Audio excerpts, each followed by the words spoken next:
Então, pessoal, começando aí, né, a respeito da disciplina, eu queria saber de vocês aí, o que vocês acham, né, com relação ao termômetro analógico e um termômetro digital? Quais são as características de cada um aí, para você falar assim, isso aqui é analógico e esse aqui é digital, né? Quando a gente fala de uma grandeza analógica, pessoal, a gente está falando de uma grandeza que passa por infinitos pontos, né? Por exemplo, como é que eu sei se eu estou com febre ou não? Eu olho para esse termômetro aqui, eu vejo a coluna de mercúrio, mas eu não consigo dizer exatamente onde ele está. Mas eu sei o seguinte, que para ele ter chegado na temperatura que eu estou, ele passou por todos os pontos anteriores. Então, ele passou lá pelo 35, 35, 0, 0, 0, 0, 0, 0, 1, 0, 0, 0, 0, 2. A gente não consegue determinar exatamente por quais pontos ele passou, porque ele passou por todos os pontos dentro dessa faixa. Então, eu estou com febre se a minha temperatura estiver acima de 37, por exemplo. Só que, assim, na hora que eu leio o termômetro analógico, normalmente eu tenho que fazer assim, uma aproximação. Eu bato o olho lá, eu estou com 37,1. Mas você sabe se é exatamente isso? Às vezes ele está com 0,1, mas um pouquinho depois, e se eu colocar uma lupa vira 0,12, e se eu colocar uma lupa vira 0,123. Então, assim, eu tenho uma faixa infinita de pontos aí entre duas temperaturas, por exemplo. No caso do termômetro analógico, eu não tenho, digital, eu não tenho isso, né? Do 37 para o 38, nesse caso aqui, por exemplo, eu tenho, deixa eu colocar aqui a minha caneta.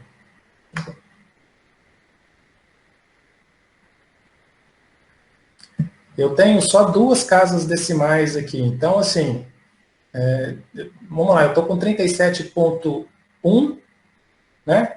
Eu posso estar com 37,12, 13, 19, mas eu não consigo ter o 37,124, 125, porque não tem essa medida aqui. Então, o que eu vejo? Que no mundo digital, eu tenho menos valores possíveis para eu fazer uma medição de alguma grandeza. Tá? E no mundo analógico, eu passo por todos os pontos dessa grandeza. Muito embora, né, na hora de eu fazer de eu tirar uma conclusão, eu vou ter que fazer essa aproximação. Tá?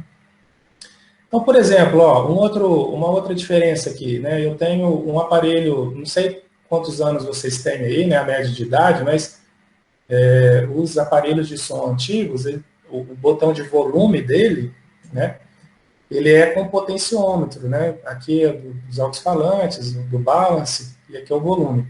Então, eu posso ir de 0 a 100%, né, 0 até o máximo, girando esse potenciômetro aqui, e eu vou passando por todos os pontos, né? Eu vou passando assim, eu não consigo determinar quando se eu estou no 1.2, né, no 1.3, eu sempre, né, eu consigo passar por todos. Eu teria um sinal, uma faixa contínua de valores. Enquanto que, por exemplo, quando eu estou com os botões aqui já num aparelho de som que é digital, eu vejo que eu subo numa determinada escadinha de valores. Então, eu estou lá com o volume 1, eu posso ir para 1.1, 1.2, 1.3, até chegar no máximo. Eu posso pegar o volume 1, 2, 3, até chegar no 10. Mas eu não tenho o volume 1,5, eu não tenho o volume 2,5. Então, toda vez que eu não tenho um intervalo contínuo de valores, que eu dou um pulo, né, de um valor para o outro, eu estou no mundo digital e não no mundo analógico. Então, o que a gente percebe é que a vida da gente, né, o mundo que a gente vive, ele é analógico. A temperatura do corpo, ela não dá soquinho, ela passa por todos os valores. O som que eu escuto, o volume dele também passa por todos os valores. Mas na hora que a gente utiliza um aparelho digital, a gente tem que fazer uma aproximação disso para poder fazer com que esses infinitos valores se transformem em uma faixa pequena de valores, né? um grupo, um intervalo, onde eu tenho um número finito de pontos. Tá? Então, o sinal analógico, não sei se vocês viram lá com o Diógenes, é um sinal assim, ó, ele é contínuo, né? Ele não tem soquinho. O sinal digital, ele tem soquinho. Então, assim, o que é um sinal digital? Esse ponto aqui, esse ponto aqui, esse ponto aqui, esse ponto aqui. Entre esses dois pontos, se eu tivesse um sinal analógico, eu teria infinitos pontos. Mas no sinal digital, não. Eu só tenho dois, né? Eu tenho esse ponto, esse e esse. Eu não tenho infinitos valores, tá? Então, a temperatura medida no termômetro de mercúrio é um sinal analógico, né? O ajuste de volume com potenciômetro é um sinal analógico. Temperatura no termômetro digital, um sinal digital. O ajuste de volume de botões, né, do tipo aumenta e diminui, esse que a gente tem no celular, é uma forma de sinal digital também. Tá?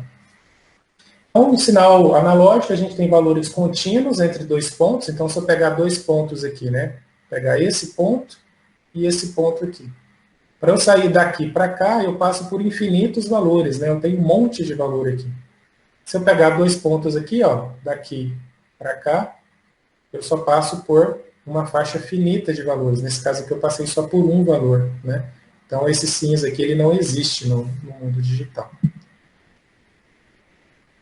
Então, tem uma quantidade finita de valores. Bom, o sinal analógico, uma senoide, é um sinal analógico, né? Eu tenho infinitos pontos. Então, se eu pegar a tomada na rede, se eu ligar na tomada, se eu pegar um osciloscópio, eu vejo uma variação contínua do meu sinal. Então, o sinal, esse que a gente liga na tomada aí para poder ligar o computador, a televisão, ele é um sinal analógico. Ele tem infinitos pontos e ele é contínuo. No caso do computador que você está utilizando para assistir a minha aula ou do celular, né, o processamento das informações não é feito de uma forma contínua. Então, tem hora que eu não tenho informação, que é o 0, tem hora que eu tenho informação, que é o 1. Então, sempre quando eu tenho essa discrepância aí, eu só tenho dois valores possíveis, eu não tenho infinitos valores possíveis, então eu tenho um sinal digital. Então, uma onda quadrada é um exemplo de sinal digital. Essa onda quadrada é a que fica dentro do computador, né, que são os níveis lógicos zeros e uns que a gente vai aprender nessa disciplina. Um outro exemplo é um amplificador, né? Então, você está lá no churrascão de final de semana, você tem lá alguém que vai fazer o karaokê, né? Então, você tem um microfone, você vai ter um amplificador aqui, que vai estar tocando junto à música. Então, você vai pegar um sinal que é pequeno, que sai do microfone, e vai transformar num sinal grande. Só que ambos os sinais são contínuos, né? Então, eu tenho um sinal contínuo aqui e um sinal contínuo aqui. Eu tenho infinitos pontos nesse sinal. Então, isso aqui é um sistema que a gente chama de sistema analógico. Então, o amplificador, ele é um sistema analógico. E as ondas sonoras produzidas também são analógicas, né? Então, o amplificador de áudio, ele é um sistema que ele transforma um sinal analógico de baixa intensidade num sinal analógico de alta intensidade, tá? Agora, se eu estiver escutando a minha música no Spotify ou em algum sistema aí de mídia que você tem no seu celular, essa música está armazenada no seu celular de maneira digital. Essa música, elas são zeros e uns, né? Nós vamos entender isso nessa disciplina. Mas para ela chegar no meu ouvido, o som ele é analógico, o meu ouvido é analógico. O que eu tenho que fazer? Eu tenho que transformar esses dados digitais em uma onda analógica para eu colocar num amplificador analógico para sair num sistema, né, num sensor, num transdutor aqui que é alto-falante, para um sinal analógico. Este sistema, embora eu tenha armazenado a música de maneira digital, para eu escutá-la, eu tenho que transformar ela novamente em analógica. Então, eu preciso aqui de um conversor de digital para analógico, né? Então, o mundo analógico e o mundo digital, eles estão sempre conversando, né? Às vezes, eu tenho uma coisa que é analógica e eu vou escutar ela analógica, mas às vezes eu tenho alguma coisa que não foi armazenada de maneira digital e eu vou escutá-la de forma analógica. Então, eu preciso ter um conversor digital analógico. Agora, o contrário. Às vezes eu quero fazer uma chamada de telefone, né? Eu pego o meu telefone no celular, a minha voz, o som, ele é analógico, né? Esse som analógico, ele tem que se transformar em dados digitais para ele poder ser transmitido. Então, o que eu tenho que fazer? Eu também tenho que passar, que eu não vou falar exatamente o processo, né? Mas ele tem que transformar uma onda que tem infinitos pontos em zeros e uns. Tá? Para eu fazer isso, eu tenho que fazer uma conversão chamada analógica digital. Então, esses dois mundos eles estão conversando sempre. Tá? Às vezes eu não preciso transformar, às vezes eu preciso transformar de analógico para digital, e às vezes eu preciso transformar de digital para analógico.